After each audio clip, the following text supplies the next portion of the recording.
Hello, എന്തൊക്കെയുണ്ട് വിശേഷം? ഇന്നൊരു തനി നാടൻ റെസിപ്പി ആയിട്ടാണ്, ഒരു നാടൻ ഐറ്റം കൊണ്ട് നാടൻ കോഴിയുടെ നാടൻ കറി. നാടൻ കോഴിയുടെ കറീൻ്റെ റെസിപ്പിയാണ്. കിട്ടില്ല ടേസ്റ്റ് എന്ന് പറഞ്ഞാൽ എനിക്ക് വർണ്ണിക്കാനൊന്നും അറിയില്ല. നിങ്ങൾ ഉണ്ടാക്കി നോക്കിയിട്ട് കഴിച്ചു നോക്കുക. അപ്പം ഇങ്ങനെ ചെയ്യാൻ ഞാനൊരു കുക്കർ വെച്ചിട്ടുണ്ട്. നാടൻ കോഴി തന്നെ ആയതുകൊണ്ട് നല്ല വേവുണ്ടാവും. അപ്പോൾ കുക്കർ തന്നെ എടുക്കണേ. അപ്പോൾ അതിലേക്ക് ഇതാ ഞാനൊരു 2 ടേബിൾ സ്പൂണ് വെളിച്ചെണ്ണ ഒഴിച്ചെടുക്കട്ടെ. അധികം വെളിച്ചെണ്ണ വേണമെന്നില്ല കേട്ടോ. ഇനി ഒന്നൊക്കെ ആയാൽ, കാരണം നാടൻ കോഴിയിൽ ആ കോഴി നല്ല നെയ്യ് ഉണ്ടാവും. അപ്പോൾ അതിൽ നിന്ന് തന്നെ അങ്ങ് നെയ്യ് ഇറങ്ങിയിട്ട് അത് തന്നെ ഉണ്ടാവും നല്ല പോലെ. പിന്നെ അധികം വെളിച്ചെണ്ണേൻ്റെ ആവശ്യം വരുന്നില്ലേ.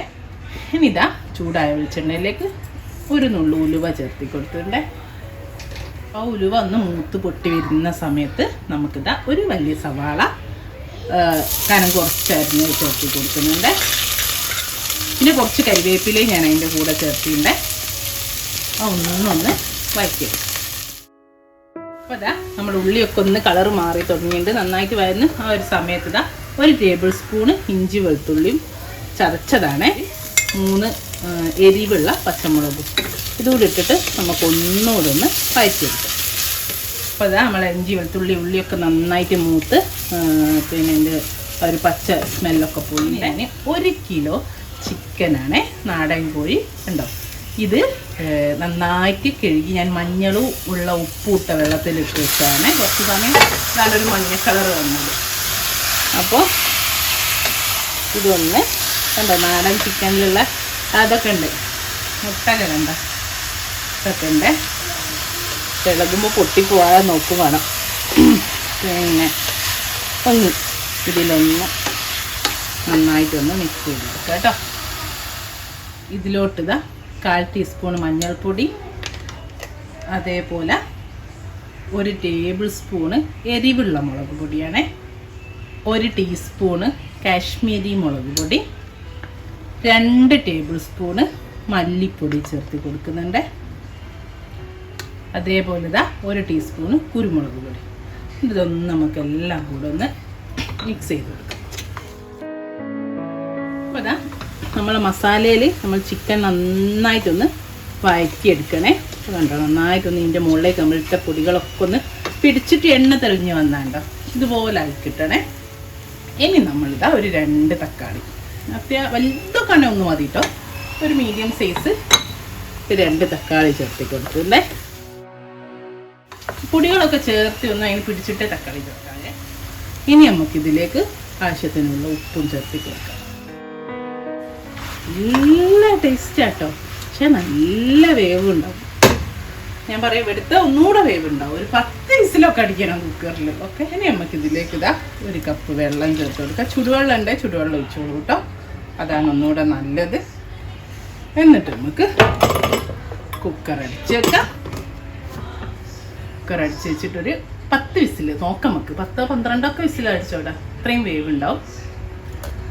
ഓക്കെ, ആദ്യം 2 വിസിൽ ഹൈ ഫ്ലെയിമിൽ വന്നോട്ടെ. എന്നിട്ട് അല്ലെങ്കിൽ ഇതിങ്ങനെ വറ്റിയിട്ട് ഇതായിപ്പോവും ഫുൾ ഹൈ ഫ്ലെയിമിൽ വന്നാൽ.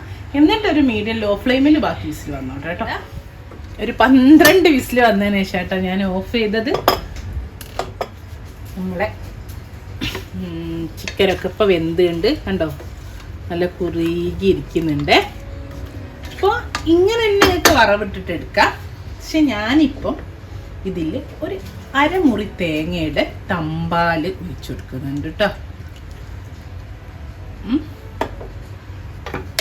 നല്ലൊരു ടേസ്റ്റ് ആയിരിക്കും. പിന്നെ അതിനിപ്പോൾ നിങ്ങൾക്ക് കുറച്ചും കൂടി ലൂസായിട്ടുള്ളതാണ് വേണ്ടിയതെങ്കിൽ നിങ്ങൾ എന്ത് ചെയ്യുക, നല്ല തിളച്ച വെള്ളം കുറച്ചൊഴിച്ചിട്ട് കുറച്ചൊരു ലൂസ് കറി പോലെ അങ്ങനെ ചെയ്താലും മതിയേ. തേങ്ങാപ്പാലിൻ്റെ അളവൊന്നും കറക്റ്റ് പറയില്ല. ഞാനിപ്പോൾ ഒരു അരമുറി തേങ്ങയുടെ പാലാണ് എടുത്ത്. നിങ്ങൾക്ക് അത് ഓരോത്തിൻ്റെ ടേസ്റ്റ് അനുസരിച്ചിട്ട് എടുക്കാം. അപ്പോൾ വേണ്ട എങ്കിൽ നല്ലോണം വെളിച്ചെണ്ണയും ചെറിയുള്ളി ഇട്ടിട്ട് വറവിട്ടാലും മതിയേ. അപ്പോൾ ഇനിയും ഈ സമയത്ത് നമുക്കൊന്ന് ജസ്റ്റ് ഒന്ന് ചൂടാക്കി എടുക്കാം, തിളച്ച് പോവുകയും വേണ്ട. പിന്നെ ഉപ്പൊക്കെ നോക്കാം. അപ്പോൾ അതാ ഞാൻ ഉപ്പൊക്കെ ഒന്ന് നോക്കിയിട്ട് ഉപ്പൊക്കെ കറക്റ്റാണ്. അത്യാവശ്യം നല്ല എരിവൊക്കെ ഉണ്ട്, നല്ല ടേസ്റ്റ് ഉണ്ട്. എനിക്കറിയില്ല എങ്ങനെ പറയണമെന്ന്. കറിക്ക് നല്ല ടേസ്റ്റ് ആയിരിക്കും. അപ്പോൾ ഞാൻ തീ ഓഫ് ചെയ്തു കേട്ടോ, അത്ര മതി. ഇനി നമുക്കിതൊന്ന് നന്നായിട്ടൊന്ന് വറവിടണം. കരിവേപ്പിലയും ചെറിയുള്ളിയും ഒക്കെ ഇട്ടിട്ട്. അപ്പോൾ നമ്മളിതാ വറവിടാൻ ചെറിയൊരു ഫ്രൈ പാൻ വെച്ചിട്ടുണ്ട്. അതിലേക്ക് കുറച്ച് വെളിച്ചെണ്ണ ഒഴിച്ചു കൊടുക്കാം. 1 ടേബിൾ സ്പൂൺ വെളിച്ചെണ്ണ ഒഴിച്ചിട്ട് എന്നിട്ട് അത് ചൂടായി വരുമ്പോൾ അതിലേക്ക് ഇതാ ഒരു 4 ചെറിയുള്ളി ചെറുതായിട്ട് അരിഞ്ഞതും കുറച്ച് കരിവേപ്പിലയുണ്ട്, അത് ചേർത്തി കൊടുക്കണ്ടേ.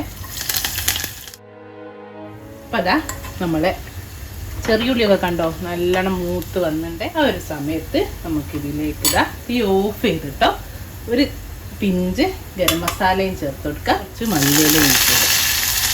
എന്നിട്ടൊന്ന് മിക്സ് ചെയ്തതിന് ശേഷം നമ്മളെ കറിയിലേക്ക് ഒഴിച്ചു കൊടുക്കണ്ടേ. ഇതിപ്പോൾ നിങ്ങൾക്ക് കറി തിരിച്ചൊഴിച്ചാലും നല്ല ടേസ്റ്റാണ്. എൻ്റെ ഉമ്മയൊക്കെ എപ്പോഴും ചെയ്യുമ്പോഴേ ഇങ്ങനെ വറവിട്ടിട്ട് നമ്മൾ ഒഴിക്കില്ല. അവരെന്ത് ചെയ്യുന്നറിയോ, വേറൊരു പാത്രം വലിയ പാത്രം എടുത്തിട്ട് അതിൽ വറവിട്ടിട്ട് കറി എന്ത് ചെയ്യും ആ വറവിലേക്ക് ഒഴിക്കും. അപ്പോൾ പറയും അതാണ് ടേസ്റ്റ്. അപ്പോൾ ഇതാ ഇത്രേ ഉള്ളൂ നമ്മൾ അടിപൊളി നാടൻ ചിക്കൻ കറി, നാടൻ കോഴിക്കറി ഇവിടെ റെഡിയാണേ. ഇതിൻ്റെ ടേസ്റ്റ് ഒന്ന് വർണ്ണിക്കാൻ ഞാനില്ല, അത്രയും ടേസ്റ്റാണ്. വയൽ വെള്ളം പൊട്ടുന്ന സ്മെല്ലും. ഞാൻ ടേസ്റ്റ് നോക്കിയല്ലോ നേരത്തെ ഉപ്പൊക്കെ നോക്കിയിട്ട്. അത് തന്നെ ആക്ച്വലി ശരിക്കും ഇതിൻ്റെ കൂടെ എന്തൊക്കെ കപ്പ അല്ല നമ്മളെ ചെറുകിഴങ്ങ് ചേമ്പ് അങ്ങനെയൊക്കെ ഉണ്ടാക്കൂലേ, അതേപോലെ കുഞ്ഞിപ്പത്തിരീൻ്റെ അത് ഉണ്ടാക്കിയിട്ട് ഇതിലിട്ടാലുണ്ടല്ലോ അടിപൊളി ടേസ്റ്റ് ആയിക്കും കേട്ടോ. കുഞ്ഞിപ്പത്തിരീൻ്റെ നമ്മൾ ഉണ്ടാക്കൂലേ, അപ്പോൾ അതൊക്കെ ഇങ്ങനെ ഇതിൻ്റെ കൂടെ മിക്സ് ചെയ്ത് കഴിച്ചാൽ അടിപൊളി ടേസ്റ്റ് ആയിരിക്കും. പത്തിരി പിന്നെ നമുക്കറിയാമല്ലോ. ഓക്കെ, ഇൻഷാ അല്ലാഹ് നല്ലൊരു വീഡിയോ ആയിട്ട് നമുക്ക് വീണ്ടും കാണാം. Thank you.